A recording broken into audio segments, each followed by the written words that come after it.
సభ 15 రోజులు జరపాలంటే గౌరవనీయులు ఎలియా మినిస్టర్ గారు రెడీ ఫర్ 15 days అన్నారు. We are ready. Let us discuss in thorough, ప్రజలకు అర్థమయ్యేటట్టు, సభ్యులకు అర్థమయ్యేటట్టు, సభ రికార్డులు సరిచేసే విధంగా మంచిగా వివరంగా మాట్లాడుకుందాం. ఏం తొందర లేదు అధ్యక్ష. కానీ దయచేసి మైక్ ఆపొద్దు, మధ్యలో ఇంటరప్షన్స్ వద్దు. నేను మాట్లాడేటప్పుడు రాసుకోమనండి, నేను లేవలేదు. తర్వాత వారు ఎంతసేపు అన్నా మాట్లాడమనండి, తర్వాత నాకు మైక్ ఇవ్వండి, ఐ విల్ క్లారిఫై. రాష్ట్ర డిప్యూటీ సీఎం మాట్లాడేటప్పుడే మీరు ఇంటర్వ్యూని ఎత్తిరి, రన్నింగ్ కామెంట్లు చేస్తారు. స్పీకర్ సార్, మీరు చేస్తారు, కేటీఆర్ గారు చేసేది.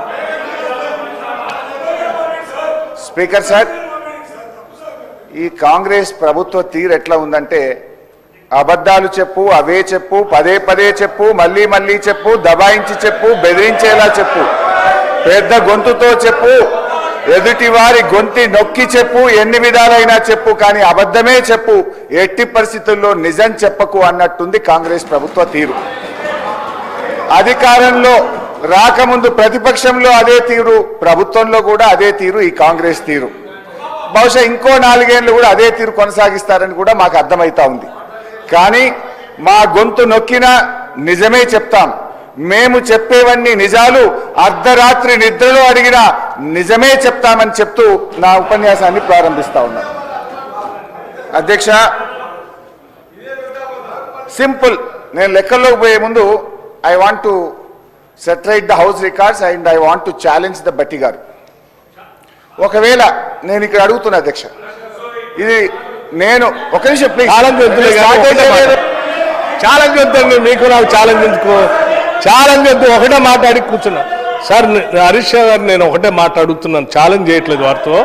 ఒక నిమిషం, నేనేం ఛాలెంజ్ చేయట్లేదు వారితో, ఒక మాట అడగదలుచుకున్నాను మీ ద్వారా పర్మిట్ చేసి. నేను ఒకటే అడుగుతా ఉన్నాను, ఈ tentative risk weighted outstanding guarantee అనేటువంటి అమౌంట్ కాలంని నీకంటే ముందున్న ఆర్థిక మంత్రులు ఎప్పుడైనా పెట్టారా? నీ తర్వాత వచ్చిన వాళ్ళు ఎప్పుడైనా పెట్టారా? ఈ రెండింటి సమాధానం చెప్పానండి. ఇది మీ ఒక్కళ్ళు వచ్చినప్పుడే ఎందుకు వచ్చింది? ఇది మీకంటే ముందున్నటువంటి వాళ్ళు కూడా ఆర్థిక శాఖ మంత్రులుగా ఎప్పుడైనా పెట్టారా? ఇంక్లూడింగ్ మీ టైంలో ముఖ్యమంత్రిగా పనిచేసిన చంద్రశేఖరరావు గారు ఆర్థిక శాఖ మంత్రిగా ఉన్నప్పుడు వారు కూడా పెట్టలేదు. మీరు ఒక్కళ్ళే ఎందుకు పెట్టాల్సి వచ్చింది? అది మీ టైంలోనే ఎందుకు ఇట్లా చేశారు? ఎందుకు ఇంత సభని ప్రజలు తప్పుదో పట్టించారు? మీరు దాని ఒక్కదాని సమాధానం చెప్పండి. అన్నీ చెప్తా అధ్యక్ష. ఎందుకు నది పడతారు అధ్యక్ష? మొత్తం కుల్లా చెప్తా, ఏం నది పడకుండా. ఎన్నిసార్లైనా క్వశ్చన్ అడగండి, అన్నీ చెప్తా అధ్యక్ష. ఫస్ట్, ఎవడా యూజ్లెస్ ఫెలో దొంగ అన్నది 100 సార్లు అంటారు. నన్ను ఎవడైనా దొంగ అంటే వాడు యూజ్లెస్ ఫెలో అన్న తప్ప వాళ్ళు అన్నది కదా అధ్యక్ష.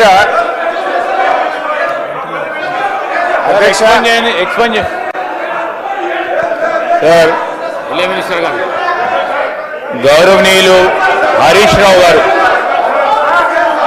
వారు మాట్లాడింది, వారు మైక్లో మాట్లాడలేదు సార్, ఎవరికి కూడా వినపడలేదు. వారు మాట్లాడింది మైక్లో వినపడదు. దాన్ని వారు తిరిగి వాపసు అన్న తీసుకురావాలి, ఎక్స్ప్లెయిన్ చేయండి సార్.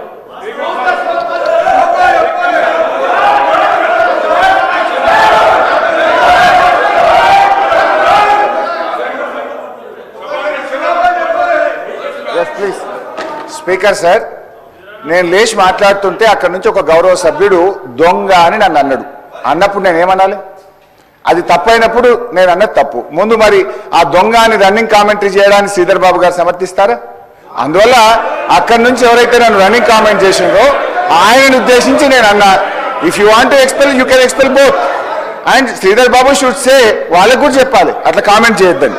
హరీష్ రావు గారు మాట్లాడిన మాటలు నేను అన్నోన్లీ అన్నా, అనకపోతే లేదు. నన్ను ఎవడన్నా అంటే వాడిని నేను అన్నా, అనకపోతే లేదు. రైట్ అధ్యక్ష. గౌరవనీయులు తొలగించేసి బట్టి విక్రమార్క గారు చెప్పిన దాన్నే చెప్తూ అబద్ధాలని చెప్పే ప్రయత్నం చేశారు. బట్టి విక్రమార్క గారు మాట్లాడుతూ ఫామ్ వినాలి సార్. శ్రీధర్ బాబు గారు కూర్చో, నేను విడ్రా చేసుకున్నా కదా, ఇంకేంటి? దొంగ అనే పదాన్ని ఎక్స్ప్లెయిన్ చేయండి, యూజ్లెస్ ఫెలో అనే పదాన్ని ఎక్స్ప్లెయిన్ చేయండి, నాకు ఇబ్బంది లేదు. దాన్ని ask them to sit down. నేను విత్డ్రా చేసేసిన అది. అట్లా ఇయ్యారు సార్, మినిస్టర్కి ఇస్తారు. మీరు మినిస్టర్ అయ్యాక రాజగోపాల్ రెడ్డి గారు నువ్వు హోమ్ మినిస్టర్ అయ్యాక ఇస్తారులే, నీకు మైక్ ఇప్పుడు ఎలిజిబిలిటీ లేదు, కూర్చోండి దయచేసి. మీరు హోమ్ మినిస్టర్ కావాలి రాజగోపాల్ రెడ్డి గారు, కూర్చోండి. I wish you should become home minister, please sit down. Sir speaker sir, సభను ఆర్డర్లో పెట్టని మాట్లాడండి సార్. Ask them to sit down please. Please కూర్చోండి please. Sir ask them to sit down sir please. Sridhar Babu గారి పద్ధతి కాదు సార్, సభ నడిపే పద్ధతిది కాదు సార్, సభ నడిపే పద్ధతిది కాదు sir. Sir please. Speaker sir please కూర్చోండి ప్లీజ్ ప్లీజ్. అయితే ఈరోజు చాలా ముఖ్యమైన అంశం మీద సభలో చర్చ జరుగుతుంది. గౌరవ ఉప ముఖ్యమంత్రి గారు బట్టి విక్రమార్క గారు మాట్లాడుతూ కొన్ని అంశాలు సభ దృష్టికి తెచ్చారు. గత ప్రభుత్వం ఫామ్ మెకనైజేషన్కి ₹1 ఖర్చు పెట్టలేదన్నారు, అబద్ధం. డ్రిప్ స్ప్రింక్లర్స్ కు ₹1 ఖర్చు పెట్టలేదన్నారు, శుద్ధ అబద్ధం.